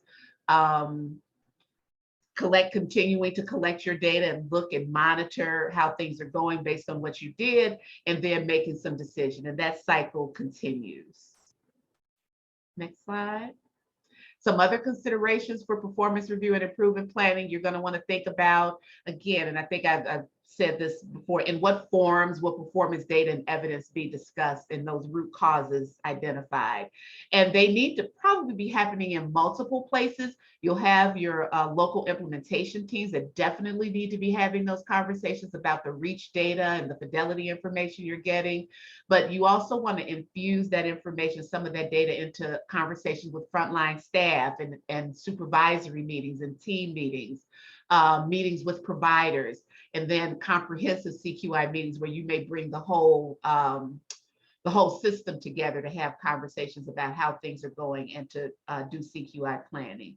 You'll talk about how often those meetings will take place, and then who are the key participants in those different forums. Again, you may just be building on an existing CQI process that you already have, or you may be building some of this from scratch. This next one, I wanted to just talk a little bit about practice of policy feedback loops, because in a county, California is obviously county administered, but you're implementing these comprehensive prevention plans. They'll have to be interplay within the county around what the data is saying and communicating about performance. And then there'll also be an interplay between the counties and the state. And I think Kelly's going to talk a little bit more about that component of it. But the basis for this slide is that there needs to be communication of progress and celebrating successes throughout the system, up and down within your local jurisdiction, and then back and forth with the state. You're reporting systemic barriers that are preventing or hindering implementation and should be resolved by one of the groups, or if it needs to be moved up the line to a group that can best address the barrier. This is this constant back and forth, again, policy or leadership, understanding what's happening at the practice level, and the practice level trying to implement policies, and that communication moving, again, up and down within the county, and then back and forth between the county and the state. You're reporting on actions taken related to resolving and addressing past issues, and then revisiting past decisions and agreements periodically to address whether the solution is still functional. And so finally, this is a quick, a high-level overview of one jurisdiction and how they're managing their family first specific CQI effort. So in terms of engagement and service delivery, they have taken a phased statewide implementation of 5 evidence-based practices. They had 5 evidence-based practices approved in their prevention plan that was approved by the Children's Bureau, but they phased those evidence-based practices in based on some analysis of where the needs were across their particular state. And this happened to be a state administered system, but the concepts are definitely transferable. So their data collection consists of a reach data dashboard that they developed that produces a monthly report, and it reports on all of those reach measures that I talked about. But because that's a lot of information, they have decided to focus on 4 key indicators, which is something that you might want to do because there's so much information you'll be looking at. And what they are focusing on right now is potential candidates that are not getting referred, and trying to figure out why those candidates are coming in and not being referred. What is it about the families or the cases, or is it something in the workforce on the front end that's a barrier? They're looking at the data around referrals that are rejected by the gatekeeper. In this particular jurisdiction, they have what's called a gatekeeper at the front end that makes decisions around making referrals. And why is that gatekeeper rejecting referrals? They're digging into that. They also want to know about provider rejected referrals. So you have a candidate, the gatekeeper accepted the referral, and the referral has now been sent on to a provider to provide the EBP that's outlined in the child specific prevention plan, but the provider is rejecting the referral. So they want to dig into what are those barriers? Is the workforce not sending the correct kind of referrals there? Some of the evidence-based practices have very, very specific target population criteria. Is that where the issue lies? Or again, just trying to dig into why referrals are being rejected. And then they want to look at, have a focus right now on families no longer receiving services, and making sure they're not receiving services because they dropped out of the service, but that they actually completed the services. And if they are dropping out of the services, what are some of the barriers? Is it transportation? Is it location? So again, that's one way. They have a pretty huge data dashboard that reflects all of the information that I shared earlier from the reach area. They disaggregated by race, ethnicity, and the regions for their state, but they really want to target these four for now because they're at the front end of their implementation and they figure these are important. They don't want to miss children and families getting to the services they need. In terms of the oh, I just made a new word, the fidelity data, they have fidelity data aggregated quarterly, and they're doing it based on the evidence-based practice. So of the 5 evidence-based practices, they have one where the fidelity monitoring from the purveyor is really, really strong. It's manualized. They have a database that the providers have access to, and it's really well supported. So they have connected with that purveyor for the purveyor to provide quarterly reports to the program, to the state. So they aren't doing any fidelity monitoring on their own. They have negotiated and talked about what would be in that report, what it looks like, and they get that report directly from that purveyor. For the other ones, this particular state wanted to really have a close touch on fidelity monitoring. So they developed a quarterly case review process in very close collaboration with the purveyor for the other evidence-based practices. And they conduct those case reviews on a quarterly basis. They look at a sample of cases from all the providers that are providing each of the EBPs. They conduct debriefings with those providers to really get a clear understanding of what they found in the case review piece. The information that comes out of those case reviews have resulted in learning collaboratives of providers around a particular EBP to pull them together to train and get stronger in delivering that evidence-based practice because the purveyor was seeing some of the data may not reaching the performance that was needed for that particular practice. So they work really closely with the providers. So the case review process that they happen to be using is really strong in that they really have close connections with the purveyors. And then again, with the other one, they get the direct receipt of the quarterly reports from one of the purveyors of the EBPs. The purveyors attend quarterly CQI meetings. They are really close with the prevention staff that's implementing the prevention plan, and they're integrally involved. The providers are really integrally involved in the CQI conversations as well. Around agency capacity, this particular jurisdiction did it a little bit backwards. They weren't as strong on monitoring the implementation on the front end, but once they were one of the first states that got approved, so they jumped right in, one of the early adopters. But they did go back and they did a survey of the state agency workforce around some of the agency capacity components, and they did focus groups with the providers to really get a read on what's happening. What's going on with implementation around staffing, and how was the training that you received? What are your needs? Do you have time to do this work? And they got some wonderful, rich information from that engagement. And they now have a priority matrix where they're trying to work through those implementation challenges along with the providers and the agency staff. It's necessitating adjustments in how they're training the workforce to understand prevention. They almost don't want to use family first. It's just prevention. These are, and shifting that mindset and the language of the workforce. So a lot of good things. It was some not small things, but process things like the referral form. The referral form was cumbersome. So they worked with the provider community to make adjustments to the referral form to make it clear. There was a box that information went into with the providers, and because the workforce on the state agency side was, everyone suffering with lack of workers and workers leaving the workforce, nobody was manning the box for the referrals. I mean, something as simple as that, but as huge as that, was causing a barrier. So these kind of really detailed conversations around agency capacity has, again, helped them develop this priority matrix where they're working through a close partnership with the provider community and the state agency to work out some of those issues.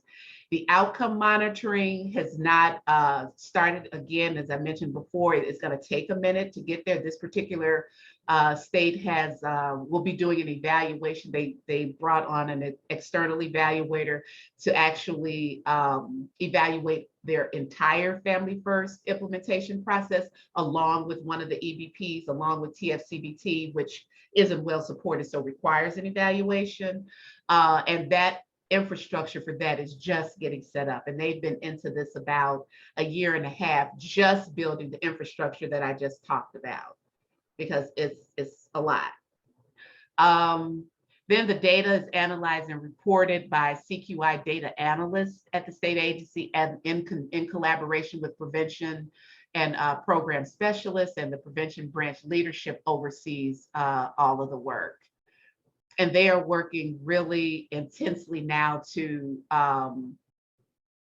get lived experience, get lived experts in this conversation. It didn't happen on the front end. I think we're all struggling with that across the country to make this authentic engagement of lived experts in this work and other key stakeholders, but they're working intently to make adjustments with that.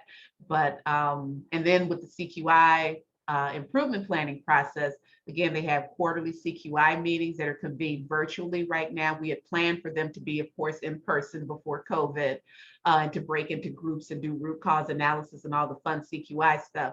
But for the past couple of years, they've had to do them virtually, and it includes a wide array of internal and external constituents, both from the community at large, the provider community, and the state agency and the prevention staff responsible for the work. And during this larger Cqi meeting, they look at performance data and evidence is shared, root causes discussed, solutions identified, and implementations updates provided. And every meeting they go back to talk about, well, what happened? Let's follow up on the last implementation conversation that we had. How are we doing with that particular solution? I think I mentioned before, learning collaboratives are conducted with evidence-based practice providers by purveyors, and trainings are conducted when the data, fidelity data, is showing maybe some lags or performance issues, bringing those agencies together to really work through those. Cqi specialists review and discuss data at regional Cqi meetings, because the quarterly meeting is a large forum. This needs to really get down to the workforce, where workers and supervisors are talking about this data and information. So in this particular space, Cqi specialists bring that reach information, bring some of the case review information into a regional Cqi conversation to talk about some of those issues. And then Cqi specialists and the internal CFSR leads also discuss the data and evidence to better understand performance on their the OSRI items, or the OSRI, the acronym is escaping me. And I think it's in the on-site review instrument, sorry. So that's the on-site review instruments that the feds use in the Child and Family Services review. They are doing their own reviews, and this data they're collecting out of the prevention space needs to be in that CFSR conversation, because it's going to impact performance. So they're making that connection as well. So again, that was a high-level overview, just an example of what one state is doing in that space. And again, it's a state, but it's the same kind of process that can be implemented at the county level, statewide level. The concepts are the same and transferable. And so that is all I have. I thank you for inviting me to this conversation. I hope it's been helpful in your efforts. And I'm going to turn it back over to Kush. I will take it. Thanks again, Yolanda. Okay, so as promised, you heard about the principles and sort of a national view about how folks are addressing these requirements inside of service quality. And now you're going to hear from Kelly Winston about the CDSS framework that is going to be built that adapts and localizes these principles to California's implementation of FFPS, right, which includes both services funded by the state block grant and the EBPs funded by FFPSA. Right. Kelly, I will turn it over to you. Thank you so much, Kush. Welcome, everybody. So my name is Kelly Winston. I'm Chief of the Family-Centered Safety and Support Bureau here at CDSS. I've been working closely with folks on this presentation today, as well as my colleagues at CDSS, to help create and implement the Family First Prevention Services Program here in California. As many of you are aware, we're working on submitting our state prevention plan to our federal partners again for review and approval in these coming weeks. Over the last many months, we've added new information at the request of the Administration of Children and Families. And one of the sections highlighted in the discussion today has been this request to add additional detail of the framework for how we're going to ensure continuous quality improvement and model fidelity of the EBPs that we've been talking about today, and how that will be included in the state's prevention plan. While the state has some work still to do, much of this will be completed collaboratively with our stakeholders, as well as with our county and tribal partners. And this framework is one of those that has been developed in such a way that it reflects the roles of each of our partners, to both mirror and complement each other and ensure that the program has statewide consistency and fidelity. And so I'm going to be talking a little bit about that framework for improving practice, and some of the components of that, including a governance structure, our thinking around continuous quality improvement, and then the monitoring of model fidelity and EBPs. Next slide, please. Okay, so this diagram may look a little bit familiar to some of you who've been looking at our prevention plan over the last few drafts. This is our governance structure, and it depicts how we will talk with each other about the decisions that need to be made for the program. And it includes both the state and local level, as well as all of our ancillary partners, those critical partners that are involved in our decision-making process for the program. So this structure will be used to review program successes and challenges, and then also to make decisions about the changes and improvements that we want to include in the program over time. So this structure is intended to set standards. It'll help us review data for standards of performance, and in this case, reviewing the Family First Prevention Services specific data to ensure that it complies with federal requirements. It creates a process for adjustments when we see trends that are of concern or maybe not working as intended, and it provides a way to oversee and monitor if corrections or adjustments have been made and how that's working. The structure is built on existing governing bodies here in California, and it incorporates existing relationships that we've already put in place to gather input. So I'll just kind of walk through the slide quickly. Up here at the top, you can see CDSS and DHCS, our Department of Health Care Services partners, underneath the umbrella of the California Health and Human Services agencies. The boxes to the side represent the agencies that most prominently give feedback to our programs at the legislative and budgetary levels. Down from there, you can see on the right our tribal consultation process. This is a representation of the government to government relationship between the departments and the tribes. And then on the left, a box that represents our tribal engagement as working specifically the relationships with the Tribal Advisory Committee and our tribes who have a Title 40 agreement. And this is so that they can provide child welfare services in their own communities. So in the middle there, you see, this is our newer kind of addition to this governance structure, a box depicting in the center that state implementation and oversight. This box represents how implementation of the FFPS program is being developed, including coordinated technical assistance providers. Today's learning series is an example of the work represented in that box. And then to the right, we have our State Prevention Advisory Committee. And as this, the FFPS program is developed and implemented and revised, this body is going to represent all of our prevention experts and other primary stakeholders, which include county and tribal representatives, community service providers, folks with lived expertise, and all of these individuals will advise the state within our quality improvement framework. This will help us roll out and oversee the FFPS program over time. And then on the left, we have some ad hoc groups that we want to pull in as needed if we need our specialized focus groups, for example, to give us specific information. And then, so this governance structure becomes, an important element of our overall framework. I'm going to talk about the local level in just a second, but just want to highlight that it provides a process for how the California program will be monitored and how decisions regarding changes will be made over time. All right, next slide. Okay, so I've highlighted in yellow here what will need to be created at the local level. So this is something that counties will want to think about and figure out how they're going to include in their local prevention plan.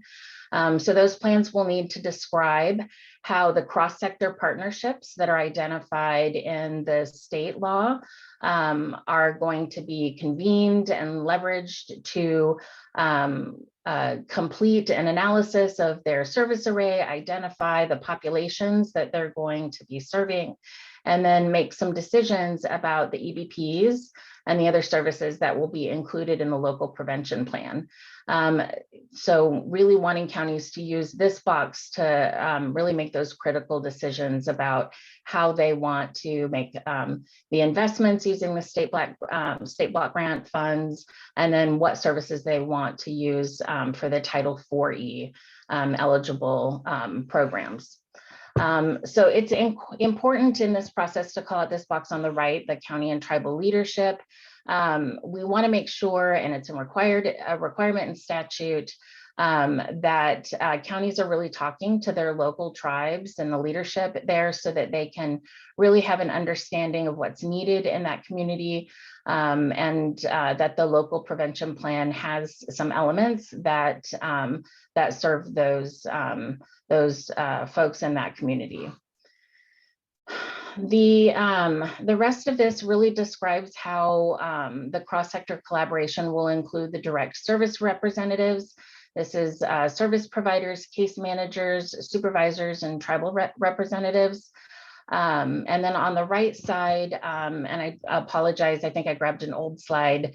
This says readiness with tribes through the tribal pathway, and it really should say working with tribes to ensure compliance with the Indian Child Welfare Act. This is critical to make sure that we adhere to that really important federal and state law, and ensure that those tribal members are getting the services that are compliant with that act. And then finally, the bottom of this really talks about the different pathways that we offer in the state plan. We have the community pathway and we have the Title IV agency pathway. And so through this assessment process and the cross-sector partnership group or process, counties will have to determine which of the plans that they intend to offer, whether it be both or one, and how they're going, and what services will be included in those pathways. Next slide, please.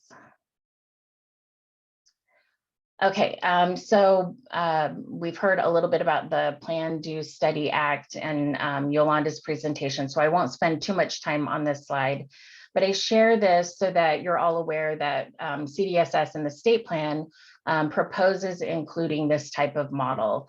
As Yolanda said, this is typically what we're offering in California in terms of guidance for how counties would create a local CQI process.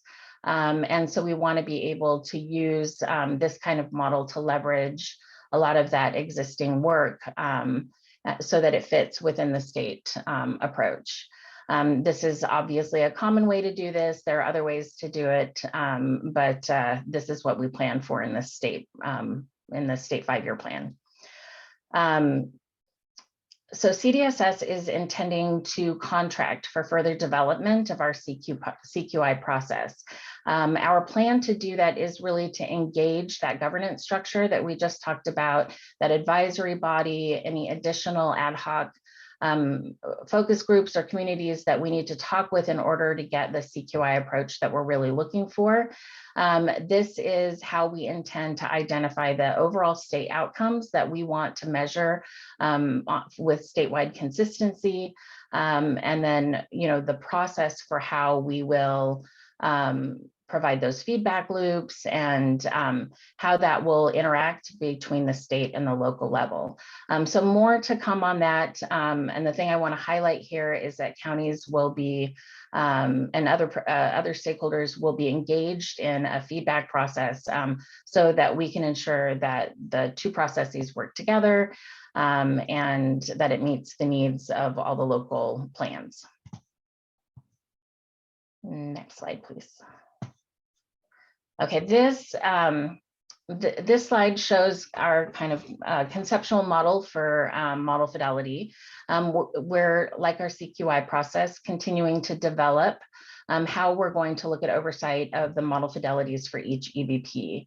So this federal requirement is critical both to ensure that services are delivered as intended at the local level, but it also supports the outcomes that we want to see within each EBP. The state and local partnership will help us to ensure that model fidelity occurs across the state, no matter where you're receiving services. As we further get into the development of this model, again, we're going to utilize that governance structure, including the advisory committee, to engage others on how this will work. It's currently anticipated that we'll contract with a vendor who will do ongoing oversight of this program. And you can kind of see in the blue boxes on the right here what some of those activities we anticipate how those will look. And then on the left in the green boxes, you see kind of the anticipated activities that will occur at the local level. These are oversight responsibilities, and the roles will need to shift depending on whether you're sitting at the local level or what we're doing at the state level. And they'll work in tandem with the model fidelity requirements that are within each model. So this will give us an idea of how and to what extent county agencies will work with their service providers and the purveyors of each EBP. And it will, again, support that local model fidelity and demonstrate adherence to federal requirements. We want to just highlight that this is still conceptual. Some of these boxes may change depending on our development process. Some may move around a little bit. We may add some different information, but again, that will be dependent on the input that we receive during the stakeholder review process. Let's see, finally, next slide. So this slide just really kind of sums the state's plan up. So we're planning to use our governance structure and our state and local partnerships, and then some additional state level investments to create this section of the state's 5-year plan. So we're going to be investing in contracting for model fidelity oversight. We're not sure if that's going to be one vendor, maybe multiple vendors, but each EBP will be included in that oversight process. We're going to have further development of that structure for CQI, and another vendor will be brought on board in order to do that. And that will include both the development of those state level outcomes, as well as potentially whether or not, some discussion about whether or not we're going to do an overarching evaluation of the program. That's not something that's actually in our 5-year state plan, because we want to have some conversation about what that will look like and whether or not to do it. But at minimum, we'll be having some statewide outcomes that we all want to make sure that we're monitoring. And then in addition to that, we understand that counties may have their own outcomes that they would like to monitor. We want to have flexibility built in so that counties can do that type of work and monitor what's important to them. Again, using a stakeholder input process to develop all of this. And because we know that that's going to take time, and I'll just say that because we're looking at contracting, we're developing the material for that and figuring out how we're going to bring those vendors on board. As with all of you, contracting takes time. So we anticipate that a contract may be executed by the beginning of next fiscal year. And then we will also have some time to think about those processes for stakeholder input and how that, how that all rolls out. So we're looking at probably late summer, early fall before we have a more finite development of these models. In the meantime, and Kush talked about this at the beginning of the presentation, there are county assurances that will be provided so that you can include those in your comprehensive prevention plan. Those assurances basically, because this presentation helps give you an idea of what that will look like. You're starting to think about what that looks like for you at the local level. The assurances basically just say that these are the things that you're thinking about. And that now that you know kind of what the state is thinking about and you'll have input into that process, the assurances basically say that you're willing to participate in those processes. And those assurances are under development and should be released within the next month or two. Okay, so that's it for the state overview of the CQI process. Lots to develop there, but still a structure that I think fits with what has been provided here today. And so more to come on that. And I think in the meantime, I will pass it back to Kush. Thank you, Kelly. So some concluding thoughts for you. Some of you may be in a place, some of you listening may be in a place where you're going, why bother? I mean, this is going to be a huge amount of work. All those measures that Yolanda talked about, all that very specific fidelity rigor that Dan talked about. I mean, why would, we've got enough to do. We've got the workforce shortages. Why, why would we take this on? And, we're very much like, say, the aerospace industry. We have the lives of people, vulnerable children and families. So that's a little different than aerospace. It's even more critical. We have the lives of vulnerable children and families in our hands. Now, when you have poor quality, when you're building a plane, right? For example, if you drill one hole wrong, the impact is almost immediate, right? You put that plane in the sky, the part falls off and people fall out of the sky, right? For us, it's a similar impact. It's just this very slow burn over time. And we start not seeing the outcomes. We start seeing children and families suffering more and more, and then we blame them for their failures, right? Not us, not the way we set up service systems for them. So that said, we're going to reflect back to our friends that have been mentioned at the National Implementation Research Network, NIRNS, and Dan's mentioned Karen Blase, who presented this slide. And so what makes great outcomes? Okay, great outcomes are a function of the right, and if choosing an effective intervention, right? One that works, one that's well supported, promising, supported, an effective intervention, and then effectively implementing that intervention, right? So that's where you get the actual benefits that are on the brochure for the evidence-based practice. And this applies actually not just to evidence-based practices, it applies to any service intervention, turns out. You need the right intervention for the right people at the right time, and you need it effectively implemented. If you have not effective implementation, not effective intervention, like it's not the right intervention. You implemented it just fine, but it's not the right intervention, you're going to have poor outcomes. Conversely, if you have you have the right intervention, it's an effective intervention to begin with, but your implementation isn't effective, you're also going to get poor outcomes, and you're just not going to be able to sustain the intervention. You'll see inconsistencies all over the place, and inconsistencies are actually very expensive. So, and then there's this cell over here, which is you don't even have the right intervention and you didn't implement it well. You get poor outcomes. Okay, but there's another consequence. You can actually do harm. You can do harm, right? So, and this is the study that Dan referenced out of Washington State University, and Karen and Dean from NERN also presented this slide in that same presentation, right? Okay, so look, here's how to read this slide, okay? So these are therapists right here, and these are therapists that met or exceeded the Fidelity criteria for FFT, functional family therapy.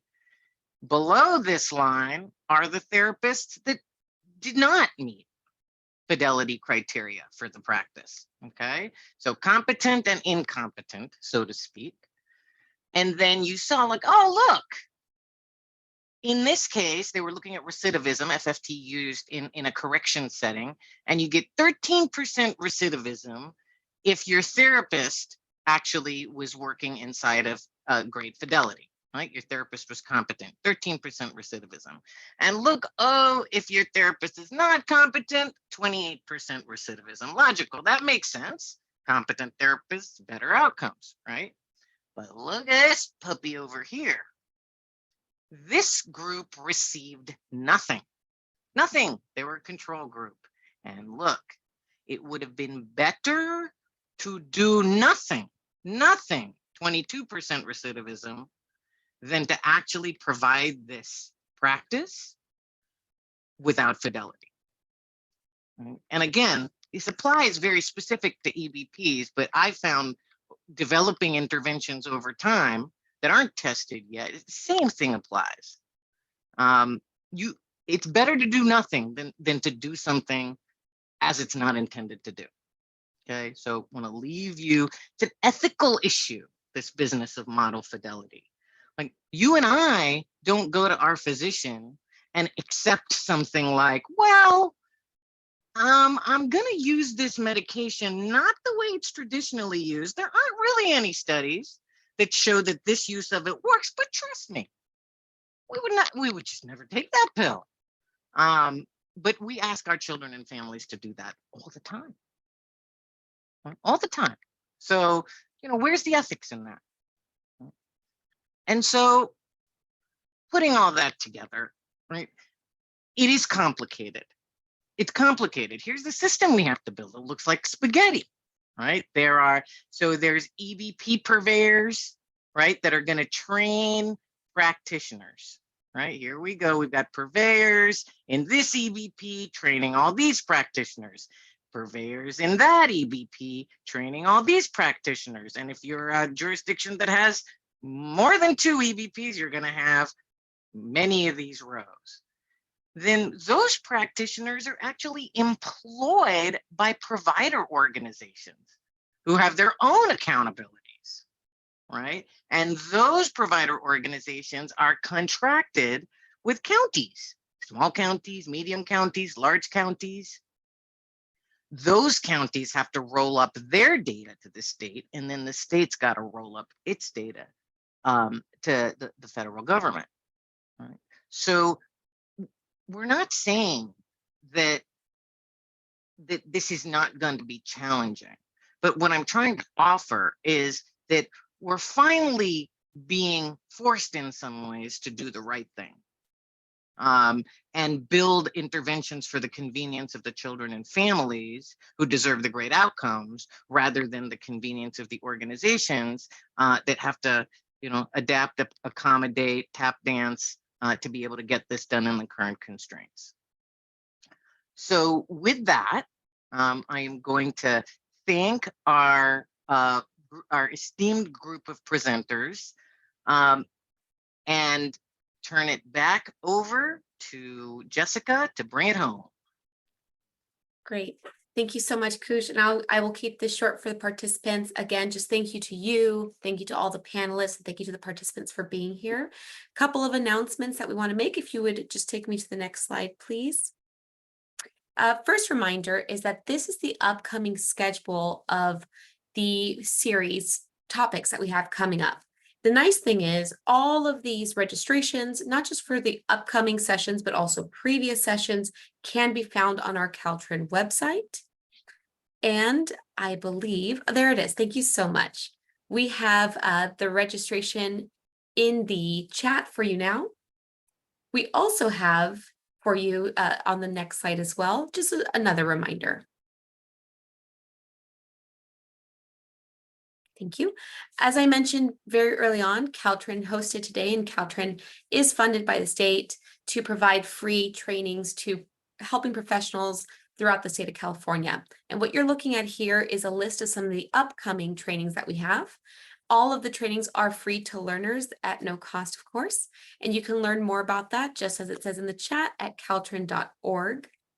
And very lastly, the last thing we want to mention to you is that there is an evaluation for today. But Kush, I just wanted to confirm, was there anything else that you were going to mention before I close this out? Well, so we do have time for questions. Oh, great. And we do have a few, so we're going to do a few before we wrap up.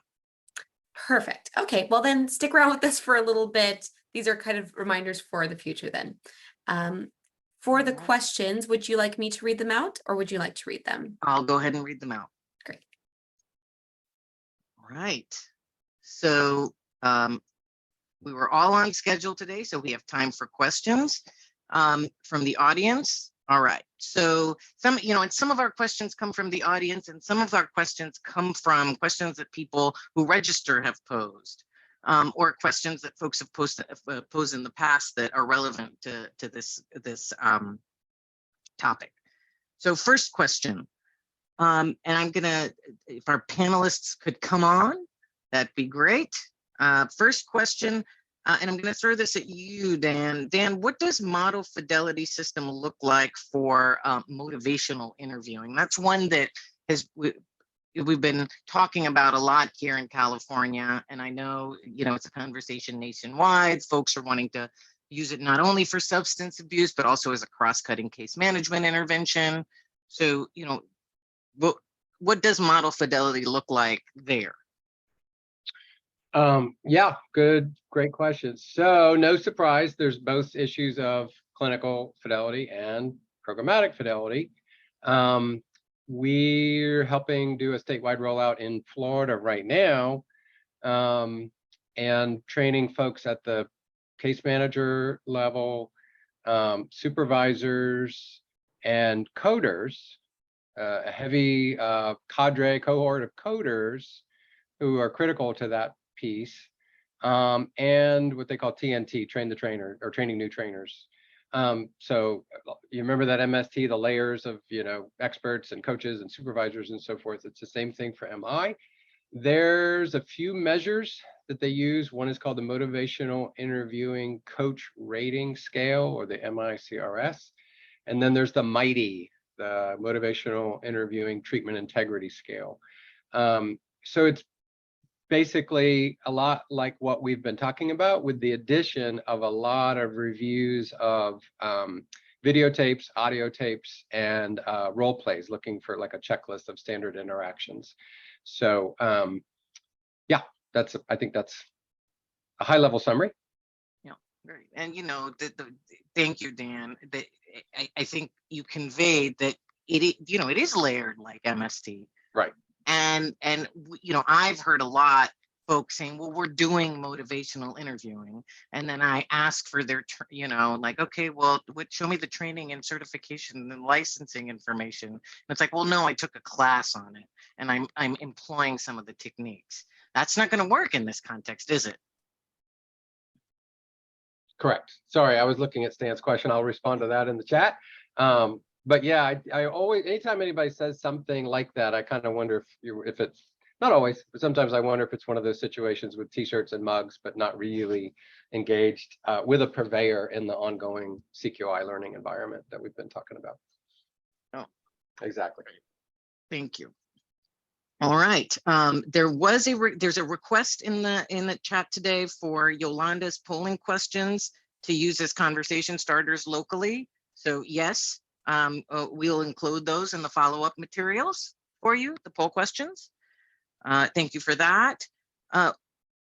Next question, when will the measures and outcomes that align with CQI efforts that are in development that Kelly, you mentioned, when will those be available, do you anticipate? Yeah, so, you know, like I said in the presentation that I gave a few minutes ago, we have to contract for that work. So there's some variability that we expect to see in the length of time it'll take to do that. So we have to get the contract in place.